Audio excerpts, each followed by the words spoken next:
Selamat sore rekan-rekan semuanya, baik yang mengikuti melalui Zoom ataupun nantinya akan mengikuti melalui siaran YouTube. Hari ini kita akan melanjutkan persekutuan remaja kita dengan tema Bolehkah? Nah, hari ini kita akan masuk di dalam Bolehkah bohong demi kebenaran? Ini adalah pertemuan yang pertama. Sebelum kita merenungkan firman Tuhan, mari kita berdoa bersama-sama terlebih dahulu. Mari kita berdoa. Ya Allah Bapa yang maha baik yang bertahta dalam kerajaan sorga, terima kasih untuk segala kebaikan dan pemeliharaan Tuhan di dalam hidup kami. Terima kasih hari ini kami masih dapat merenungkan firman Tuhan. Tolonglah hamba-Mu ini dan berkatilah juga seluruh rekan-rekan remaja yang akan mendengarkan firman Tuhan. Biarlah firman Tuhan mengubahkan kami dan memimpin hidup kami, sehingga kami semakin menjadi pribadi yang berkenan kepada Tuhan dan menghasilkan buah-buah yang menyenangkan hati Tuhan. Berbelas kasihanlah kepada hamba-Mu ini Tuhan, dan kasihanilah juga kami semuanya umat Tuhan. Dalam nama Tuhan kami, Yesus Kristus, kami berdoa. Amin. Rekan-rekan semuanya, hari ini kita akan merenungkan mengenai bolehkah bohong demi kebenaran. Nah, kenapa kita bertanya bolehkah bohong demi kebenaran? Jadi ada 3 hal hari ini yang akan kita perhatikan. Yang pertama, bolehkah? Kemudian apa itu bohong? Kemudian apa itu kebenaran? Kenapa kita mesti bertanya bolehkah? Nah, kenapa kita tidak putuskan sendiri boleh atau tidak boleh? Dari pertanyaan bolehkah berarti kita menyadari adanya otoritas. Ada otoritas di luar diri kita dan kita harus bertanya kepada otoritas ini. Ada norma-norma yang harus kita ikuti. Maka kita harus dulu mengecek kepada norma-norma ini boleh atau tidak. Nah, bolehkah berbohong? Kita bertanya bolehkah berbohong? Nah, berbohong adalah hal yang sangat dekat dengan keseharian kita. Hal sehari-hari, misalnya saja orang tua kita bertanya kepada kita, apakah engkau sudah mengerjakan tugas-tugas sekolah? Apakah engkau sudah mengerjakan tugas-tugas yang diberikan oleh orang tua untuk dikerjakan di rumah misalnya? Nah, ketika orang tua bertanya kepada kita, apakah engkau sudah mengerjakan tugas? Nah, kalau misalnya kita balik lagi kepada tema kita, hal yang sederhana, kalau misalnya kita sudah mengerjakan, maka kita akan berkata secara jujur, sudah. Tapi kalau misalnya kita belum mengerjakan dan kita takut dimarahin oleh orang tua kita juga berkata sudah, padahal kenyataannya belum. Maka ini adalah sesuatu yang berbohong. Nah, bukan hanya hal seperti ini, rekan-rekan, kita juga kadang-kadang berelasi dengan teman-teman yang lain. Nah, kadang-kadang mungkin mereka memberikan kita makanan atau hadiah, sesuatu hadiah, dan dia bertanya kepada kita, kamu suka nggak makanan ini? Kamu suka nggak hadiah ini? Nah, sebenarnya kita juga nggak suka. Kalau misalnya kita tidak suka, kira-kira apa jawaban kita, rekan-rekan? Apakah kita langsung menjawab, wah saya nggak pernah loh makan makanan ini dan saya tidak suka makanan ini. Atau saya tidak menyukai gift yang kamu berikan. Nah, pasti ada banyak pertimbangan di dalam kepala kita. Bukan hanya kita sekedar suka atau tidak suka dengan makanan itu atau pemberian itu. Tetapi kita juga akan berpikir jika kita berkata secara jujur apa efek sampingnya. Nah, apa yang akan terjadi jika kita berkata jujur, saya tidak suka dengan makanan ini. Nah, apalagi kalau misalnya itu adalah sahabat yang baru, bukan sahabat yang lama. Kalau sahabat lama mungkin kita bisa lebih jujur. Kalau sahabat baru, mungkin kita akan lebih berpikir lagi, berkata jujur atau tidak. Nah, ini di dalam hal kita hidup sehari-hari. Nah, di dalam keseharian kita. Dan di dalam banyak hal kita juga diberikan informasi-informasi yang mungkin tidak sesuai dengan kenyataan, saudara-saudara. Misalnya saja kalau misalnya kita melihat iklan di televisi atau promo suatu produk. Misalnya mereka bilang, pakailah produk ini 3 kali oles, maka jerawatmu pasti akan hilang. Pakai produk ini, maka rambutmu yang kusut pasti akan menjadi lurus. Nah, saudara-saudara, kita lihat di dalam iklan di televisi, seluruh wanita yang mempromosikan produk sampo itu semua rambut mereka itu rapi dan bagus. Dan semua orang yang mempromosikan misalnya mengenai kosmetik untuk wajah mereka juga semuanya bagus. Nah, tetapi apakah dengan memakai produk ini saja kita memiliki wajah yang bagus, kita memiliki rambut yang bagus? Nah, saudara-saudara, kita memakai produk sampo mereka belum tentu rambut kita sebagus mereka. Karena rambut bukan hanya sekedar sampo, bukan? Mereka mungkin merawat rambut mereka dengan krim bat, dengan hal-hal yang lainnya sehingga rambut mereka menjadi baik. Rambut bukan hanya sekedar masalah sampo, tetapi juga mungkin masalah makanan yang kita makan, mungkin juga masalah genetika kita. Ada banyak faktor yang membuat rambut kita bagus dan bukan hanya sekedar shampoo saja. Nah, tetapi mereka memberikan kita iming-iming dan memberikan kita janji, pakai kosmetik ini jerawatmu pasti sembuh. Pakai shampoo ini rambutmu pasti bagus. Nah, di dalam banyak hal saudara-saudara, banyak hal kita dijanjikan sesuatu, tetapi sebenarnya itu tidaklah hal yang sesungguhnya. Ada banyak faktor yang akan mendukung supaya hal itu terjadi. Bukan hanya di dalam hal kosmetik, begitu juga misalnya di dalam hal obat-obatan. Kalau kamu minum obat ini, kamu pasti sembuh dari penyakitmu. Nah, sembuh dari penyakit ada juga banyak faktor. Ketika kita sakit, kita harus banyak beristirahat mungkin. Ketika kita sakit, kita harus memakan makanan yang bergizi dan mungkin tidak hanya cukup satu obat yang perlu kita minum. Nah, jadi di dalam kehidupan kita ada banyak janji, tetapi apakah janji itu semuanya sesuai dengan kenyataan dan apakah janji itu adalah janji kebenaran?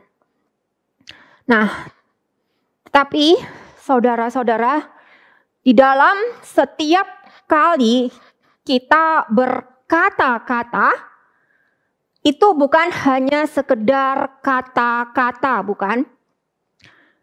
Kenapa saya mengucapkan kalimat A dan bukan kalimat B? Nah, ketika saya satu pribadi ditanya oleh pribadi yang lain tentang suatu hal atau suatu perkara, ketika saya mendengar pertanyaan yang dia ucapkan, maka yang pertama-tama adalah otak saya akan proses dulu. Otak saya akan mulai mikir, dia ini bertanya tentang apa? Apa maksud dari pertanyaan ini? Apa motivasi di balik pertanyaan ini? Nah, saya akan mulai berpikir tentang pertanyaan yang mereka tanyakan, kemudian saya pikirkan, otak saya mulai bekerja dan memikirkan jawaban apa yang harus saya pertimbangkan. Jawaban apa yang harus saya berikan. Nah, sebelum jawaban ini keluar, saudara-saudara, sebelum jawaban untuk menjawab suatu pertanyaan keluar dari kepala kita, sebelum kalimat itu keluar dari mulut saya, maka yang pertama-tama adalah otak bekerja dan hati saya juga mulai merenungkan apa yang harus saya capai ketika saya mengucapkan kalimat tersebut. Jadi sebelum kalimat itu keluar, hal pertama yang harus menjadi fokus utama kita adalah siapa pribadi yang akan menjawab pertanyaan ini. Nah, ketika kita bertanya, misalnya si A bertanya kepada si B. Ketika si A bertanya kepada si B, si A sudah ada di dalam kepalanya siapa itu si B. Apakah orang ini pribadi yang dapat dipercaya? Apakah orang ini adalah orang yang berkata jujur? Dan sebelum si B pun menjawab pertanyaan si A, dia juga sudah ada di kepalanya siapa yang bertanya kepada saya dan apa motivasinya. Nah, ketika dia menjawab suatu pertanyaan, jawaban itu bukan hanya sekedar kata-kata yang keluar dari kepala kita. Jawaban itu bukan hanya sekedar kata-kata yang keluar dari mulut kita, tetapi di samping kata-kata yang keluar dari kepala kita, kita juga mengerti apa tujuan dari jawaban kita. Dan apa dampak dari jawaban kita. Nah, misalnya hal yang sederhana, saudara-saudara, ketika teman kita bertanya kepada kita, atau si A bertanya kepada si B. Si A bertanya, menurut kamu, apakah pakaian saya ini bagus? Menurut kamu pantas nggak ya kalau saya nanti pergi ke ulang tahun teman pakai pakaian ini? Nah, ketika si B mendengar pertanyaan si A, maka otaknya akan langsung mulai berpikir. Apakah si A sungguh-sungguh bertanya dan meminta pendapat akan pakaiannya? Nah, kalau misalnya dia berkata, bajumu itu cocok karena dia merasa memang baju itu pantas untuk dipakai ke pesta ulang tahun teman. Tujuannya apa? Tujuannya mungkin supaya temannya ini si A tampak cantik. Dan dampaknya apa? Dampaknya adalah tentu saja si A lebih nyaman karena pakaiannya. Karena pakaiannya ini memang cocok untuk dia pakai. Dampaknya mungkin dia lebih percaya diri. Nah, ini adalah contoh yang sederhana. Jadi ketika ada orang bertanya kepada kita tentang suatu perkara, itu bukan hanya sekedar betul atau salah. Ketika ada orang yang bertanya kepada kita dan kita memberikan jawaban, di balik itu semuanya, ketika kita memberikan jawaban, apa motivasi kita ketika kita memberikan jawaban tersebut. Kemudian kita juga memperhatikan apa dampaknya dari jawaban kita. Nah, yang ketiga, saudara-saudara, kita juga perhatikan apakah jawaban kita sesuai dengan norma yang berlaku. Nah, ketika kita memberikan jawaban, ketika di dalam setiap tindakan kita, bukan hanya dalam perkataan kita, di dalam segala tindakan kita, Tuhan tidak hanya melihat apa yang keluar dari mulut kita. Ketika saya berbicara, teman-teman, ketika saya berbicara, Tuhan tidak hanya melihat dan mendengar apa yang keluar dari mulut saya.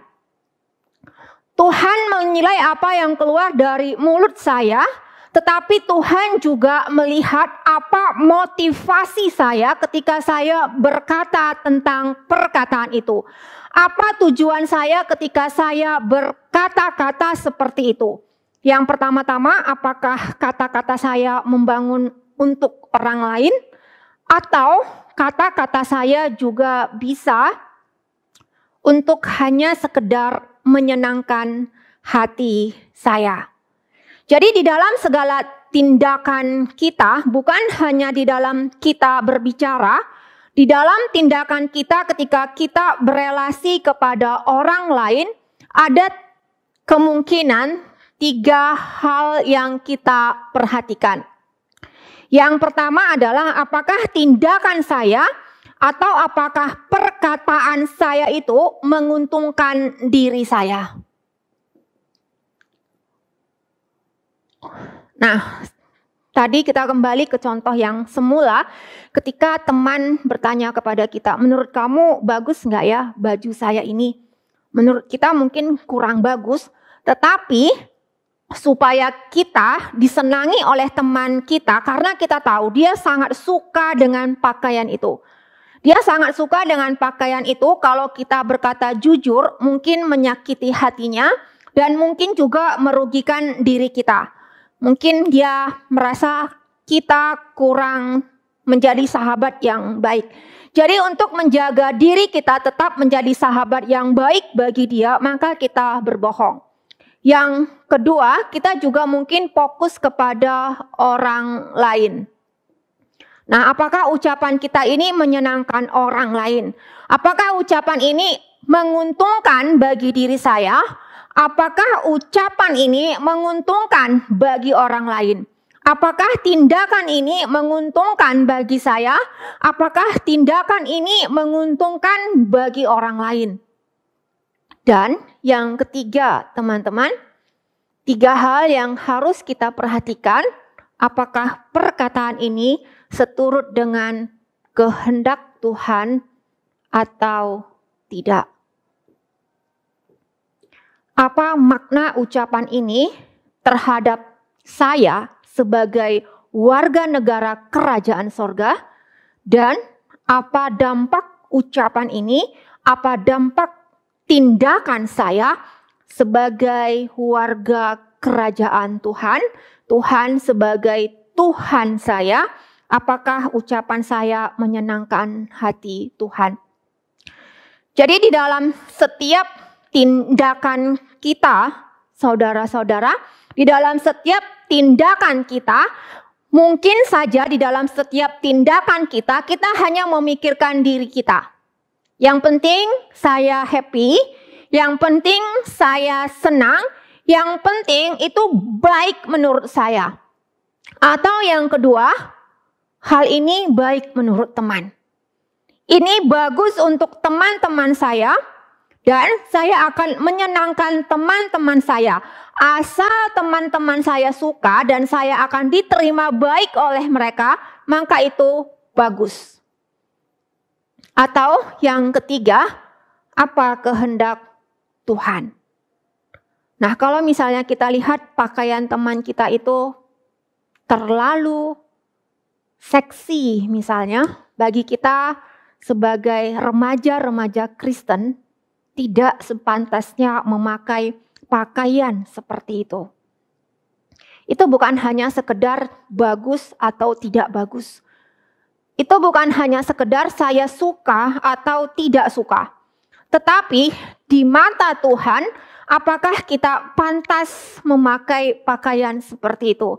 Dan saya sebagai warga negara kerajaan sorga memberikan nasihat kepada teman saya yang juga harus bertanggung jawab kepada Tuhan, kalimat apa yang saya sampaikan di dalam pertanyaan, pantas tidak pakaian ini?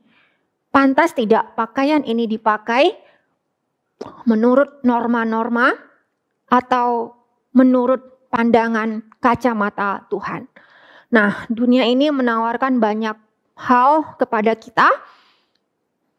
Salah satunya mungkin dalam hal pakaian, tetapi apakah kita harus mengikuti semua tren yang berlaku? Apakah semua tren yang ada di dalam dunia ini termasuk dalam hal pakaian? Yang penting saya nyaman, bagus saya pakai, cocok untuk orang lain, atau itu berkenan kepada Tuhan atau tidak. Nah, inilah yang akan harus kita perhatikan di dalam hidup keseharian kita ketika kita berkata-kata dan ketika kita bertindak. Tetapi teman-teman, kita semuanya sudah jatuh ke dalam dosa. Semua manusia sudah jatuh ke dalam dosa. Dan kita tahu ketika kita jatuh ke dalam dosa, manusia berdosa,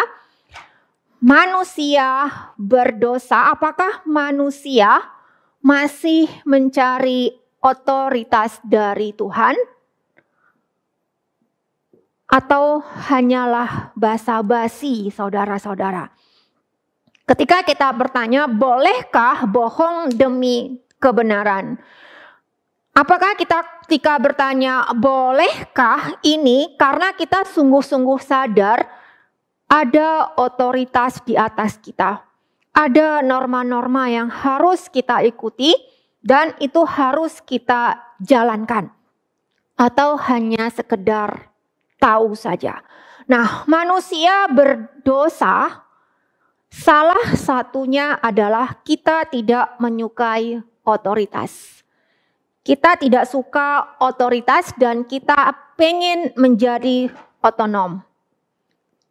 Nah, kita tidak suka otoritas. Kita ingin memutuskan semuanya, apa yang baik dan apa yang jahat. Ketika Adam dan Hawa di Taman Eden, Tuhan memberikan perintah kepada Adam dan Hawa. Tuhan berkata, Adam, Hawa, semua buah-buahan dalam taman ini boleh engkau makan. Memakan buah-buahan tentu saja itu tidak salah. Justru Tuhan perintahkan mereka makan buah-buahan, bukan? Karena makanan mereka memang adalah buah-buahan. Tetapi ada satu buah yang tidak boleh dimakan, adalah buah pengetahuan tentang yang baik dan yang jahat. Tetapi manusia tidak mau taat kepada Tuhan, manusia mau menjadi makhluk yang otonom, memutuskan apa yang baik dan apa yang jahat bagi mereka. Ketika mereka melihat buah itu menarik hati dan bagus kelihatannya, ketika buah itu menyenangkan mata dan sepertinya baik, mereka makan. Jadi sekarang tindakan mereka, keputusan mereka ketika bertindak itu bukan dari otoritas Tuhan, boleh atau tidak boleh. Bukan dari otoritas Tuhan, apakah Tuhan berkenan atau tidak. Sekarang mereka ketika bertindak berdasarkan mata mereka. Menarik kelihatannya dan menurut pemikiran dan hati mereka bahwa itu mendatangkan kebaikan bagi mereka. Dan ini akan terus berlangsung sampai sekarang. Jika kita masih di dalam dosa dan meskipun kita sudah menjadi Kristen, kita masih di dalam proses pengudusan. Jadi ada banyak hal di dalam hidup kita, saudara-saudara, meskipun kita berkata saya sudah Kristen, banyak hal di dalam hidup kita memutuskan berdasarkan saya suka atau tidak suka. Otoritas itu ada di dalam diri kita. Ini bukan hanya di dalam tindakan kita, ini juga berlaku di dalam perkataan kita. Kenapa kita berkata demikian? Karena menurut pandangan kita itu baik untuk saya, baik untuk orang lain. Kenapa saya bertindak demikian? Karena itu baik untuk saya, baik untuk orang lain. Tetapi apakah itu baik menurut Tuhan? Apakah itu menyenangkan hati Tuhan? Nah, ini mungkin hal yang lebih sulit lagi. Tetapi meskipun demikian, seharusnya setiap perkataan kita dan setiap tindakan kita berpikir apakah itu menyenangkan Tuhan atau tidak. Nah, manusia sudah jatuh di dalam dosa. Manusia jatuh di dalam dosa karena memang manusia itu sendiri menginginkan buah pengetahuan tentang yang baik dan yang jahat. Tetapi saudara-saudara, iblis juga berbohong kepada Adam dan Hawa. Adam dan Hawa ditipu oleh iblis. Iblis berkata apa? Engkau sekali-kali tidak akan mati. Nah, iblis berbohong kepada Adam dan Hawa. Nah, kita tidak hanya menyalahkan iblis. Kenapa kita jatuh di dalam dosa? Karena iblis loh berbohong kepada kita. Tidak, karena manusia sendiri memang menginginkannya. Tetapi saudara-saudara, iblis berbohong. Ketika kita berdosa, kita menjadi sekutunya iblis. Nah, kita menjadi sekutunya iblis, maka tidak heran kalau di dalam kehidupan keseharian kita, berbohong itu adalah hal yang mungkin semuanya pernah kita lakukan. Berbohong sepertinya sudah sehari-hari, saudara-saudara. Nah, misalnya saja orang bertanya kepada kita, kamu sudah makan? Mungkin kita juga berkata sudah, untuk kebaikan. Untuk kebaikan dalam tanda petik ya, ngapain juga ngomong ke orang lain saya belum makan atau sudah makan. Atau orang bertanya kepada kita, kamu baik-baik aja, apakah kamu sehat-sehat saja? Meskipun kita sakit, mungkin kita juga berkata, iya saya sehat-sehat saja. Karena kita pikir ya ngapain juga ngomong ke orang lain tentang masalah kita. Nah, itu adalah hal yang sederhana, tetapi juga saudara-saudara, kita juga mungkin pernah menyontek. Nah, kalau nyontek itu berbohong atau menipu. Masuk dalam kategori berbohong, menipu, atau apa saudara-saudara? Nah, kita berbohong. Ketika kita menyontek, apa tujuan kita ketika kita menyontek? Itu baik untuk saya dapat nilai yang bagus. Atau ketika kita memberikan contekan kepada teman kita, itu baik karena itu menjalin relasi yang lebih baik lagi antar teman. Tetapi bagaimana dengan tanggapan Tuhan? Apakah Tuhan berkenan dari hasil contekan itu? Apakah itu tepat? Kalau misalnya selama sekolah kita suka menyontek, maka nanti ketika sudah bekerja pun, kita pun akan melakukan lebih banyak lagi kesalahan. Kesalahan dimulai dari hal yang sederhana dan kecil terlebih dahulu. Jika orang tua kita bertanya, apakah kamu sudah mengerjakan tugas sekolah? Dan kita berkata, sudah. Toh ketika saya berkata sudah meskipun belum, nanti kan saya bisa kerjakan. Itu adalah hal yang kecil. Ingat saudara-saudara, kebaikan mulai dari hal yang sederhana, dosa pun dimulai dari hal yang sederhana.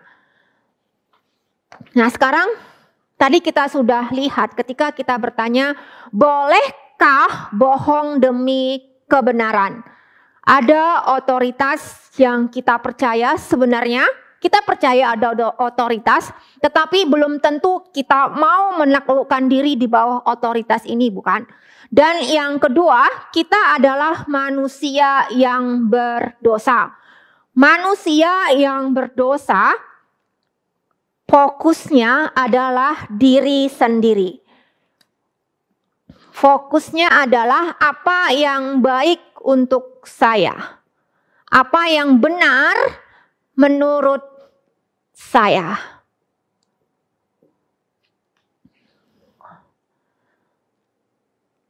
Nah, apa yang benar menurut saya, apa yang pantas untuk saya kerjakan. Nah, apa yang benar dan apa yang tidak benar. Sekarang kita lihat. Apa yang menjadi landasan kita, sesuatu itu benar atau salah. Apa yang menjadi landasan kita ketika kita memutuskan sesuatu hal itu benar atau salah?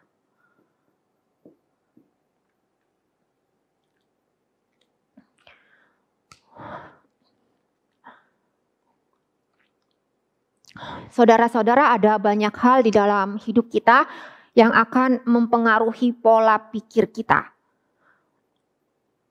Benar atau salah ini bukan hanya sekedar keputusan dari otak kita. Benar atau salah ini bukan hanya otak kita yang menyatakan ini betul sesuai dengan fakta yang sebenarnya, atau ini betul dan tepat untuk dilakukan karena ini memang layak untuk dilakukan. Landasan benar dan salah bukan hanya dari sekedar otak kita yang menyatakan itu betul atau salah. Tetapi di balik ini semua, sebelum otak kita ini bekerja, ada banyak hal yang sudah masuk di dalam otak kita. Ada banyak nilai-nilai atau norma-norma yang masuk di dalam otak kita. Dan otak inilah yang akan, dan nilai-nilai inilah yang akan mempengaruhi otak di dalam mengambil keputusan apakah sesuatu itu benar atau salah. Nah, meskipun kita sudah menjadi orang Kristen, saudara-saudara, tetapi kita masih semuanya bertumbuh di dalam kebenaran firman Tuhan. Meskipun kita semuanya sudah berkata kita ini Kristen, banyak hal di dalam Alkitab yang kita masih pelajari, bukan? Dan selain itu, kita juga hidup di dalam budaya kita masing-masing. Kita masing-masing dari suku dan tumbuh di dalam keluarga yang berbeda-beda, dari suku bangsa yang berbeda-beda. Nah, ketika kita berkata suku bangsa, ini bukan hanya mempengaruhi kita dalam hal bahasa. Nah, kalau misalnya orang Medan seperti saya, orang Batak, nanti dia ngomongnya bahasa Batak. Nanti kalau misalnya orang Jawa, nanti dia ngomongnya bahasa Jawa. Tetapi suku bangsa ini juga akan mempengaruhi nilai-nilai dalam hidup kita. Norma-norma dalam hidup kita, apa yang benar, apa yang salah, apa yang pantas, apa yang tidak pantas. Nah, pertanyaannya, apakah nilai-nilai yang masuk di dalam kepala kita, nilai-nilai yang selama ini sudah kita percaya sebagai benar, salah, dan pantas, semuanya sudah berdasarkan kepada Alkitab atau belum? Nah, sekarang coba kita lihat contoh di dalam Alkitab kita dan di dalam hidup keseharian kita, teman-teman. Kalau misalnya kita lihat manusia jatuh di dalam dosa, karena memang manusia itu menginginkannya, dan yang kedua karena iblis berbohong kepada Adam dan Hawa. Nah, iblis berbohong. Setelah kejadian 3 ini, setelah kejadian 3 manusia jatuh di dalam dosa, maka kita lihat ke belakang ada banyak sekali peristiwa ketika manusia berbohong. Di dalam kitab Kejadian saja ada banyak sekali peristiwa menurut kacamata kita itu adalah hal berbohong. Tetapi kenapa mereka melakukan tindakan ini? Apakah mereka sadar ini adalah suatu tindakan berbohong? Kalau mereka sadar ini tindakan berbohong, kenapa mereka lakukan? Nah, kenapa mereka lakukan meskipun mereka tahu itu adalah berbohong? Karena bagi mereka itu adalah tindakan yang tepat dan pantas.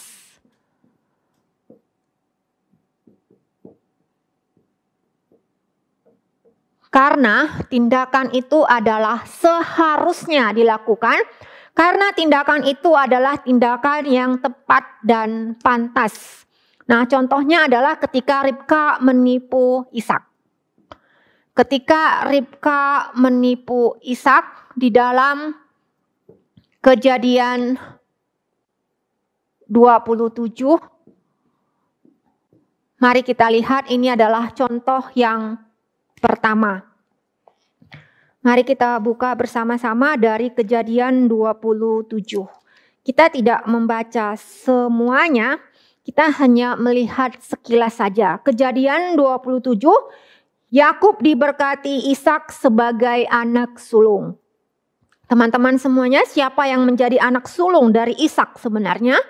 Secara kelahiran, anak sulung dari Ishak adalah Esau. Tetapi kenapa Yakub yang akhirnya mendapatkan berkat kesulungan? Mari kita lihat ayat yang ke-9. Ini adalah perkataan dari Ribka mamanya. Pergilah ke tempat kambing domba kita. Ambillah dari sana 2 anak kambing yang baik. Maka aku akan mengolahnya menjadi makanan yang enak bagi ayahmu seperti yang digemarinya. Bawalah itu kepada ayahmu supaya dimakannya, agar ia memberkati engkau sebelum ia mati. Nah, maka Yakub melakukan apa yang diperintahkan oleh Ribka. Kemudian setelah dia selesai menyiapkan makanan ini dan memakai pakaiannya Esau, masuklah Yakub ke tempat papanya di mana berada.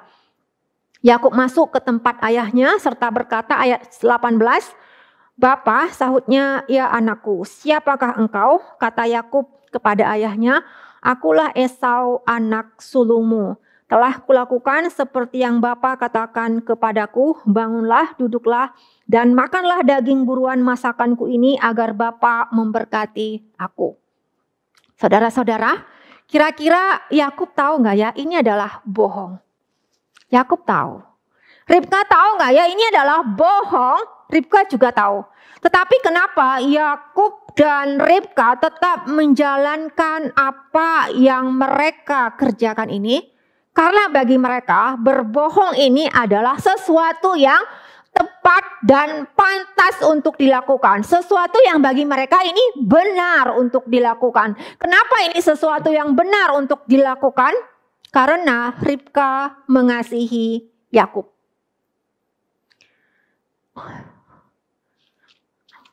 Karena Rahel lebih mengasihi Ribka.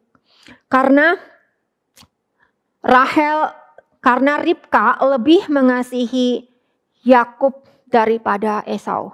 Dan Esau sendiri mendukakan hati dari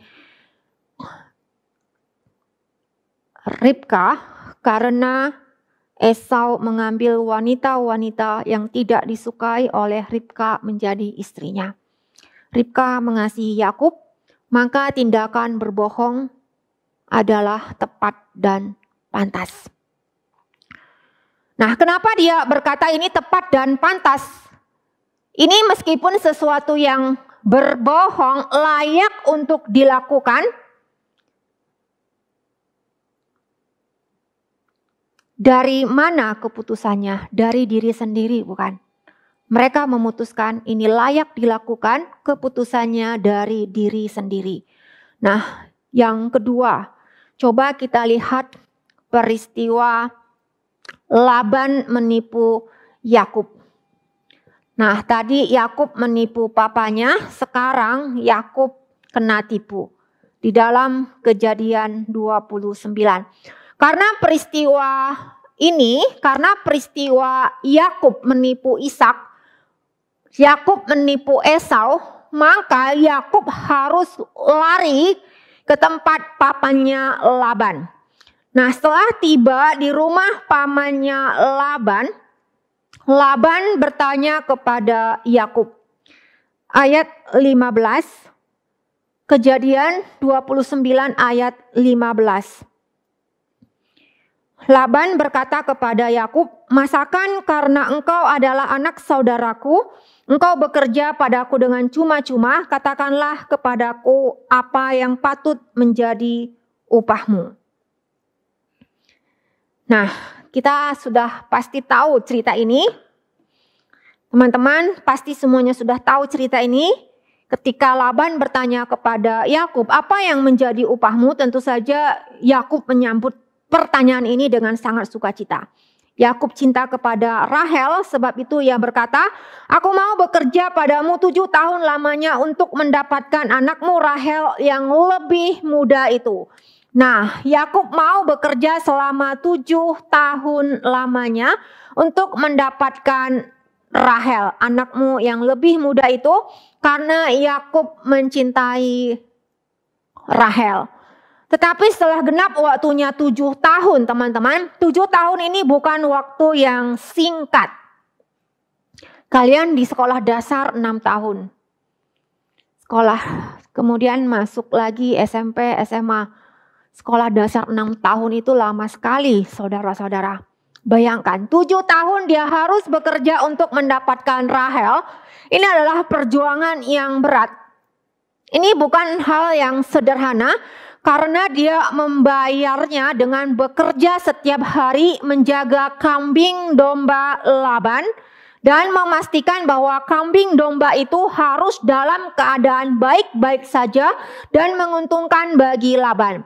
Jadi Yakub memberikan mas kawin kepada Laban bukan dari hartanya yang sudah ada, tetapi dari jerih lelahnya, kena panas matahari, menghadapi banyak sekali kesulitan sehari demi sehari selama 7 tahun.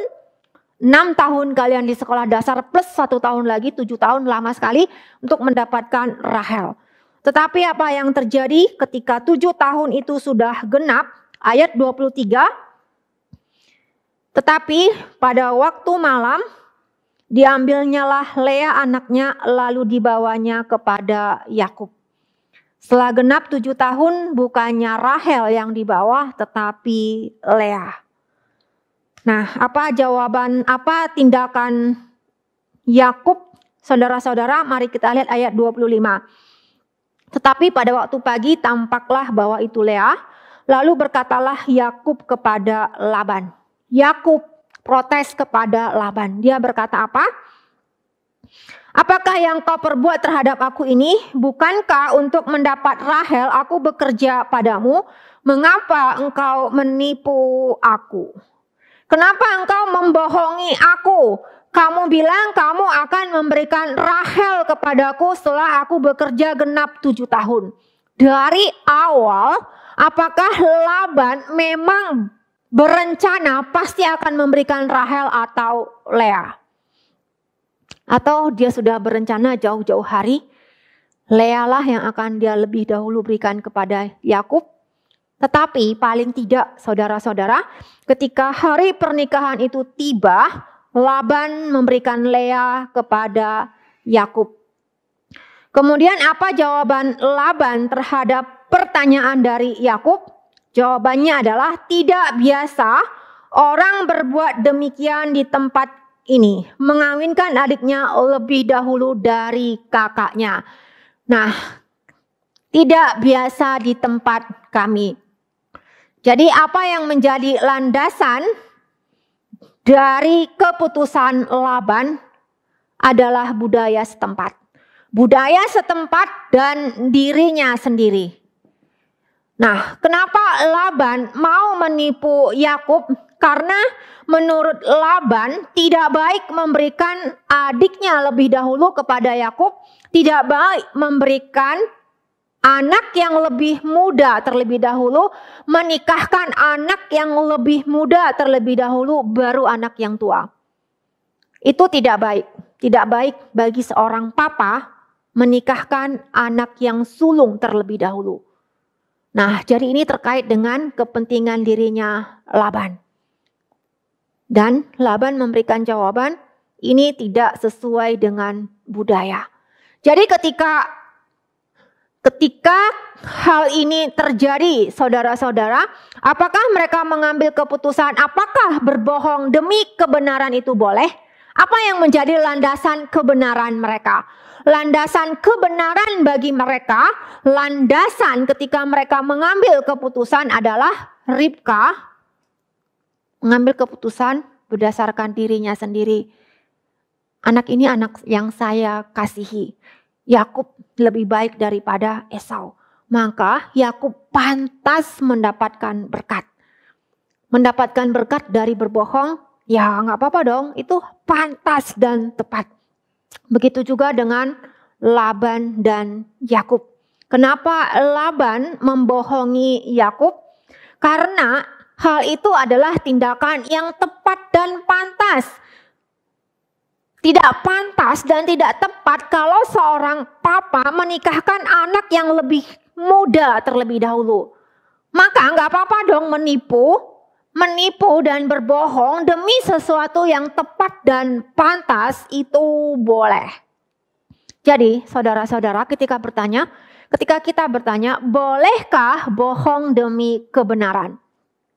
Nah, kebenaran itu sendiri apa yang menjadi landasannya? Diri sendiri atau budaya lokal, budaya kita, nilai-nilai kita yang juga sudah tercemar oleh dosa. Jadi ketika kita berkata ini benar, nah itu benar menurut kacamata siapa? Menurut kacamata Tuhan? Menurut kacamata kita? Menurut kacamata nilai-nilai yang berlaku di lingkungan kita. Jadi kalau kita bertanya apakah ini benar atau salah, mesti dicek lagi benar salahnya itu landasannya apa. Bolehkah bohong demi kebenaran? Ketika kita bertanya bolehkah, itu otoritasnya itu pada siapa? Otoritasnya itu bolehkah? Kalau cuman kembali kepada kita tanya pada diri sendiri. Bolehkah? Nah, kalau balik kepada diri sendiri, bolehkah? Maka diri kita akan menjawab menurut preferensi diri kita. Apa yang menguntungkan bagi diri kita, apa yang menyenangkan bagi diri kita. Jika kita bertanya, bolehkah berdasarkan nilai-nilai yang ada di dalam lingkungan kita, itu juga belum tentu seturut dengan kehendak Tuhan. Bolehkah, nah sekarang tanya, bolehkah berbohong demi kebenaran yang seturut dengan kehendak Tuhan? Nah, kita akan pelajari lebih lanjut lagi, saudara-saudara. Bolehkah saya berbohong demi kebenaran? Jika kebenaran ini memang seturut dengan kehendak Tuhan. Pertanyaannya, apakah memang sudah mengerti kehendak Tuhan? Atau ketika kita berkata ini kehendak Tuhan, padahal kita sendiri juga tidak mengerti apa yang menjadi kehendak Tuhan. Nah, sebelum kita lanjut lagi teman-teman, tapi ini adalah pertemuan kita yang pertama. Pasti masih banyak pertanyaan yang timbul di kepala kalian, tetapi itu adalah baik. Mudah-mudahan setelah pertemuan yang pertama dan kedua, semuanya lebih jelas lagi. Dan kalaupun masih banyak pertanyaan, itu juga adalah baik. Kalau cuman menjawab bolehkah bohong demi kebenaran hanya 2 kali pertemuan ini dan kita sudah puas, ya nggak mungkin puas. Karena kebenaran firman Tuhan demikian limpah dan kaya. Dan juga mungkin ada di antara kalian yang akan menjadi hamba Tuhan. Dan mungkin kelak kalian bisa lebih baik lagi menjelaskan kepada umat-umat Tuhan. Nah, sekarang kita lihat yang ketiga, Yehuda dan Tamar. Tadi kita sudah lihat bahwa manusia ketika memutuskan boleh dan tidak boleh berbohong demi kebenaran, kebenaran itu bisa dikembalikan kepada diri sendiri. Itu menguntungkan. Atau kebenaran itu dinilai dari norma-norma yang berlaku. Sekarang coba kita lihat Yehuda dan Tamar ini di dalam Kejadian 38. Nah, kita lihat Kejadian 38, Yehuda ini adalah anak dari Yakub. Dan dari keturunan Yehudalah akan lahir juru selamat kita, saudara-saudara.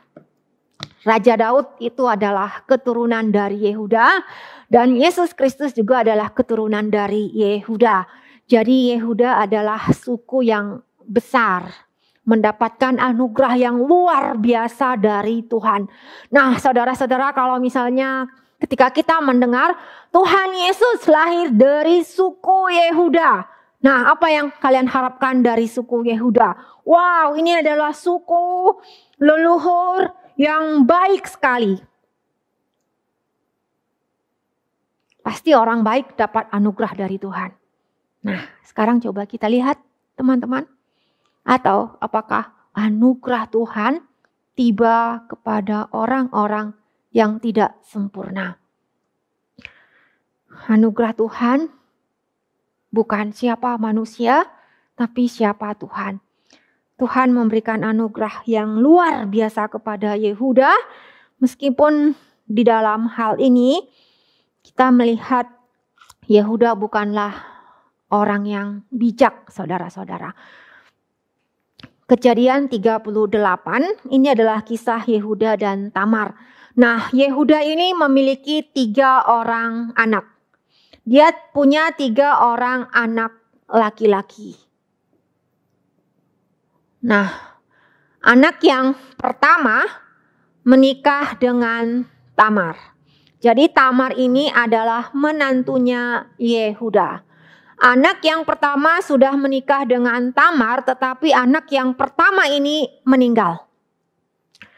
Dan Tamar belum punya anak. Maka Yehuda memberikan lagi anak yang kedua kepada Tamar, tetapi anak yang kedua ini pun akhirnya meninggal dan Tamar belum punya anak. Maka apa yang menjadi perhatian dari Yehuda? Dia berpikir, nah, anak yang pertama sudah mati. Anak yang kedua sudah mati. Maka kalau aku berikan lagi anak yang ketiga, jangan-jangan nanti anak yang ketiga ini juga akan mati. Maka bagaimana caranya supaya anak yang ketiga ini jangan mati? Maka apa yang dikatakan Yehuda kepada Tamar, ayat yang ke-11. Lalu berkatalah Yehuda kepada Tamar menantunya itu, tinggallah sebagai janda di rumah ayahmu sampai anakku Shelah itu besar. Sebab pikirnya jangan-jangan ia mati seperti kedua kakaknya.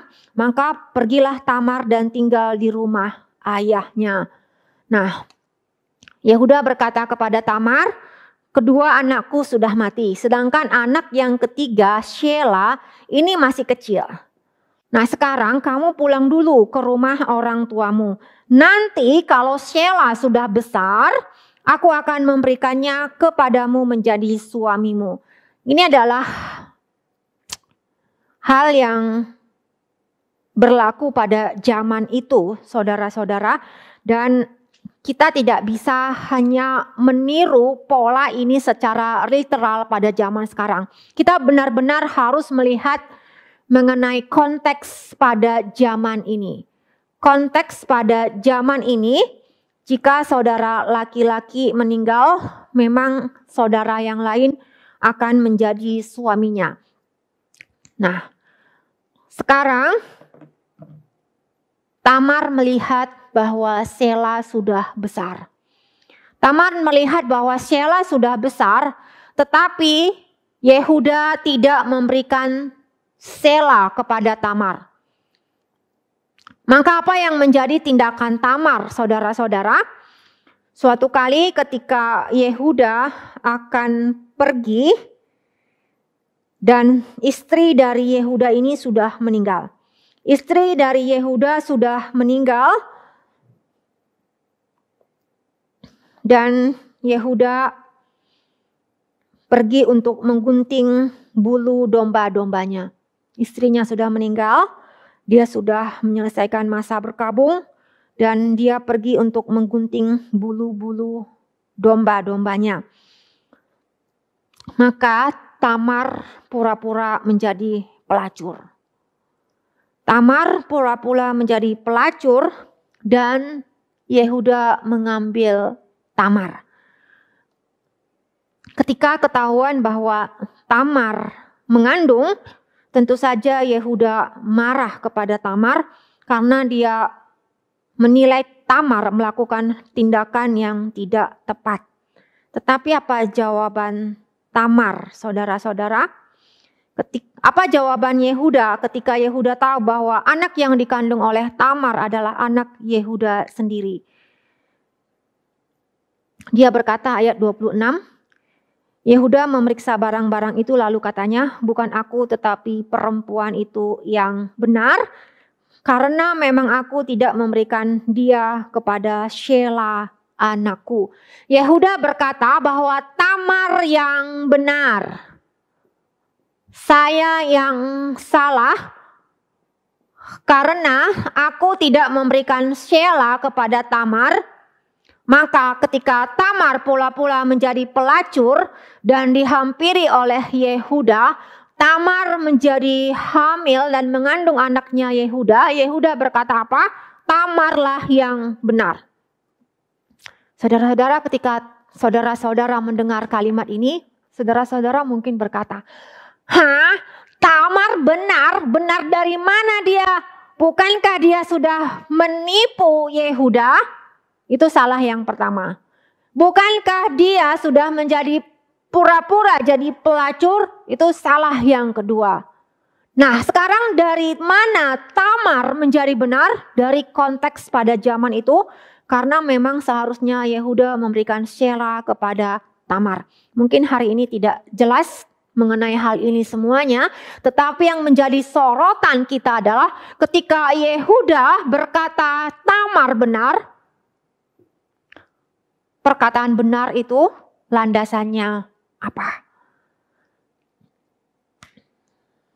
Nah, kita sudah melihat 3 contoh, saudara-saudara.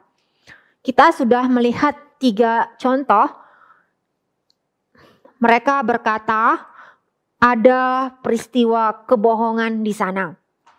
Kita sudah melihat 3 contoh mengenai peristiwa kebohongan dan mereka mengklaim apakah boleh bohong demi kebenaran? Bolehkah bohong demi kebenaran? Mereka melakukannya. Karena landasan dari kebenaran itu sudah turun menjadi apa yang benar dan baik menurut saya, apa yang baik dan benar menurut budaya saya, apa yang baik dan benar menurut konteks yang berlaku pada zaman itu. Jadi baik dan benar bukan menurut kacamata Tuhan. Nah, sekarang coba kita lihat lebih lanjut.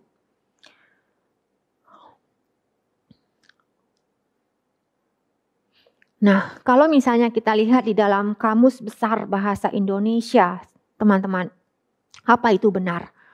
Benar adalah keadaan atau hal, sesuatu keadaan yang sesungguhnya.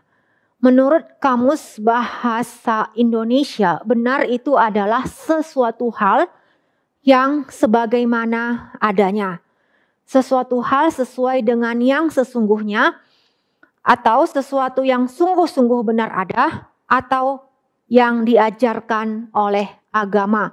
Jadi benar itu adalah sesuatu yang sungguh-sungguh ada, memang seperti itu adanya, dan yang kedua adalah apa yang diajarkan oleh agama.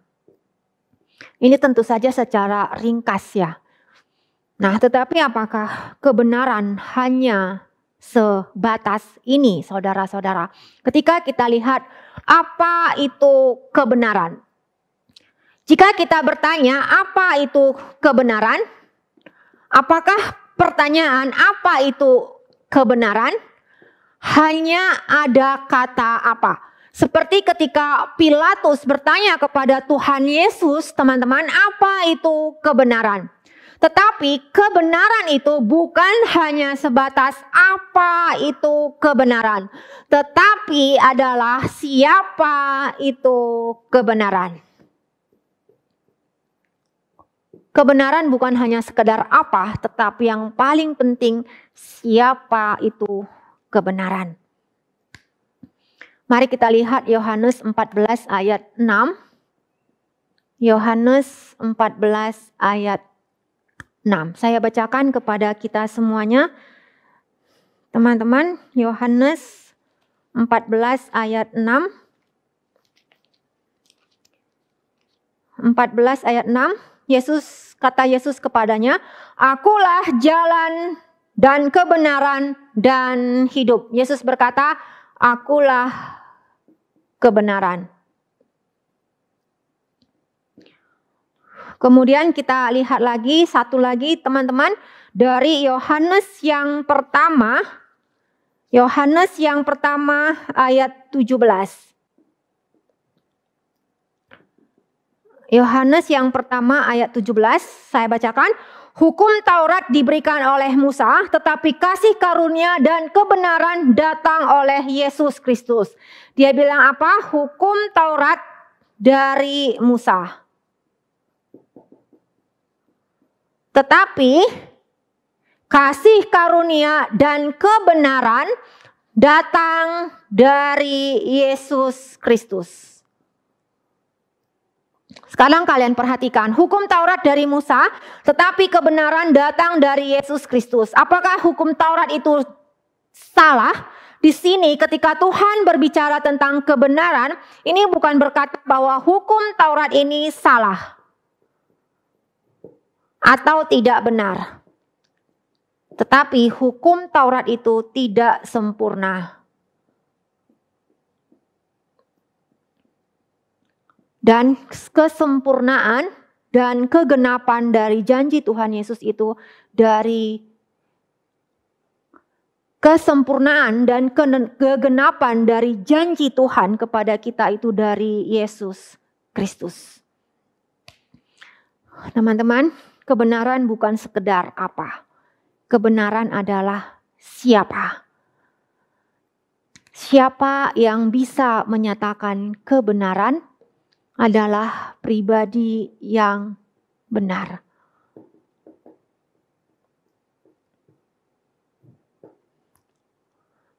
Apa kaitan kebenaran? Kebenaran akan menjadi sesuatu yang berharga jika ini terkait dengan pribadi yang benar, yaitu Yesus Kristus. Ketika kita berkata benar, itu belum tentu benar, saudara-saudara. Kenapa? Karena kita sudah jatuh di dalam dosa. Tetapi, apa itu kebenaran? Kebenaran tidak bisa dipisahkan dari pribadi Yesus Kristus. Dan kita akan melanjutkan lagi pembahasan ini pada pertemuan yang berikutnya. Kita akan membaca lebih banyak lagi kasus-kasus di dalam Alkitab dan semoga ini dapat menolong kita semuanya. Mari kita berdoa. Tuhan, terima kasih sekali lagi Tuhan mengingatkan kepada kami. Ketika kami berkata apa itu kebenaran, itu bukan hanya sekedar berhenti apa itu kebenaran, tetapi siapa itu kebenaran. Benar belum tentu benar pada dirinya sendiri karena kami sudah jatuh di dalam dosa. Benar menjadi benar jika kami sudah sungguh-sungguh mengenal Yesus Kristus dan hidup di dalam Yesus Kristus. Dan setiap tindakan kami, setiap ucapan kami harus kami pertanggungjawabkan di hadapan Tuhan. Terima kasih untuk pembicaraan yang sudah kami dengar. Terima kasih untuk firman Tuhan yang sudah kami dengar. Biarlah Tuhan yang terus memberikan kepada kami keinginan untuk belajar firman Tuhan dan menolong kami untuk bertumbuh di dalam kebenaran firman Tuhan. Terima kasih Tuhan, dalam nama Tuhan kami, Yesus Kristus, kami berdoa. Amin. Teman-teman, pembahasan kita hari ini sudah selesai karena keterbatasan waktu dan kita akan membahas lebih lanjut lagi pada pertemuan yang berikutnya. Mungkin banyak sekali hal yang belum jelas, tetapi tidak apa-apa karena kita akan lanjutkan pada pertemuan kedua. Terima kasih dan Tuhan memberkati.